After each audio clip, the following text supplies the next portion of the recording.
Welcome back, focused learners. Okay, I am absolutely pumped for this one because we are diving into an explainer today that is frankly a total paradigm shift.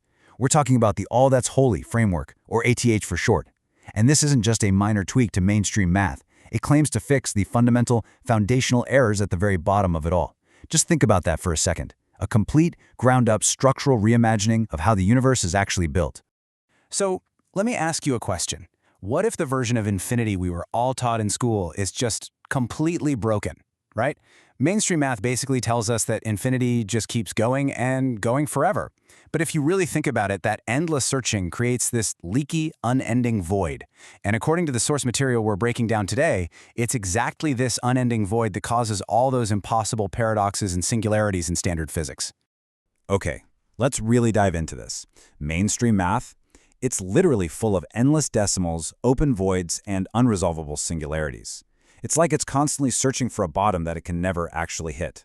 But ATH mathematics comes in and completely replaces that endless searching with these incredibly majestic, closed geometric mechanics.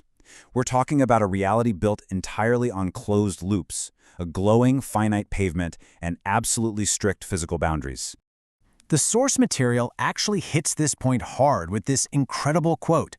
Infinity is not an open, unending magnitude. That is Greek philosophical speculation, not mathematics or physics. I mean, wow, right? The core idea here is that for reality to actually function as a coherent, working machine, it simply cannot have these open leaks. It requires strict, physical, finite boundaries to hold the whole shebang together. So naturally, you might be wondering, how do we actually build that boundary? Well, to fix reality, we first have to establish a perfect structural lid to close the loop. And that brings us to physical pi. Instead of a number that just trails off into some endless abyss forever, the ATH framework cuts it off perfectly at exactly 13 digits. 3.141592653587. That's it. Full stop. By severing pi's infinite trailing decimals, that 13th decimal becomes the literal final brick of a finite pavement. It creates a completely sealed, breathing 13-layer toroidal sphere. And by doing this, we instantly eliminate those mathematical voids that fundamentally break standard physics. We finally actually have a closed system. Part 1. The ceiling. Setting the max number. Now look at this number. This hyperspecific number is the absolute ceiling of magnitude in the ATH system. They call it the 2.1 quadrillion governor, exactly 2.1 quadrillion .78536606. Just taking a second to look at that exact figure, it is the literal boundary line of existence, the maximum capacity of reality. Now, why this exact number? Because setting this specific 2.1 quadrillion absolute ceiling is exactly what allows those 13 digits of physical pi we just talked about to fit perfectly. It permanently seals reality. This governor physically forces the math to stop searching. It completely rounds out the open gaps, creating this flawless closed loop of existence. There's no more endless counting. It is definitively, physically capped. And because we have this absolute ceiling, we have to completely redefine what the word infinity actually means. Infinity is no longer some never-ending number line. In the ATH framework, it's a visceral, physical state of critical mass. It's the precise threshold where a system is perfectly balanced, but on the absolute brink of a forced physical transition. It's an event, not a destination. Part 2. The engine, the infinity cycle. So here is the actual engine that powers everything, from a single microscopic atom all the way to the expanding cosmos itself.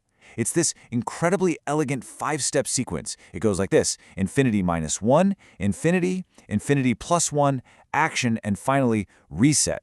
Let's walk through exactly what these critical stages mean for the universe. The absolute foundation of this engine is step 1, infinity minus 1. And this is actually the functioning, day-to-day operating state of reality. It's defined as the highest stable pre-critical configuration. So this is where atoms hold their charge, it's where a biological cell pauses perfectly before dividing, and it's where life itself survives. Just one single step below that absolute critical limit. But what happens when that limit gets breached? Right? When a system hits infinity, that critical mass we just defined, and then pushes into infinity plus 1, it literally overshoots the 2.1 quadrillion ceiling. It absolutely cannot survive there. So it forces an immediate physical action to break the tension.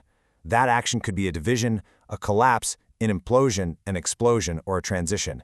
And after this action happens, the system successfully resets right back down to a safe infinity -1 state. Let's just pause for a second to really let the philosophical weight of this statement settle in. Reality survives by never allowing uncontrolled infinity. It's kind of beautiful, isn't it? The AOFH system prevents runaway cosmic destruction by forcing everything to cycle and reset long before it can tear reality apart. Part 3. Resolution. Redefining zero. All right, to fully grasp this, we need to totally shatter the mainstream idea that zero equals an empty void or absolute nothingness. In the ATH framework, zero is a real, physical terminal state. It marks the completion of a full cycle.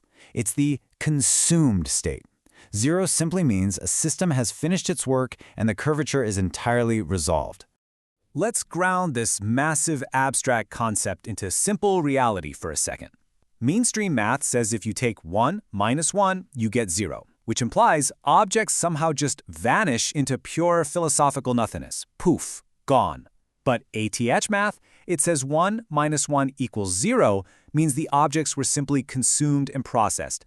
Think of it exactly like this. Eat 2 apples. Your body processes them through metabolic action. The waste that comes out the other end is literal, physical proof that the apples were consumed. They didn't magically vanish into some empty void. It's a bit of a surprising way to think about it, sure, but biological waste is actual mathematical proof that the energy of a cycle is resolved, not miraculously erased. And that brings us to this awe-inspiring summary quote from the source material. Zero is no void, no philosopher's trick, but the final mark that the cycle has closed.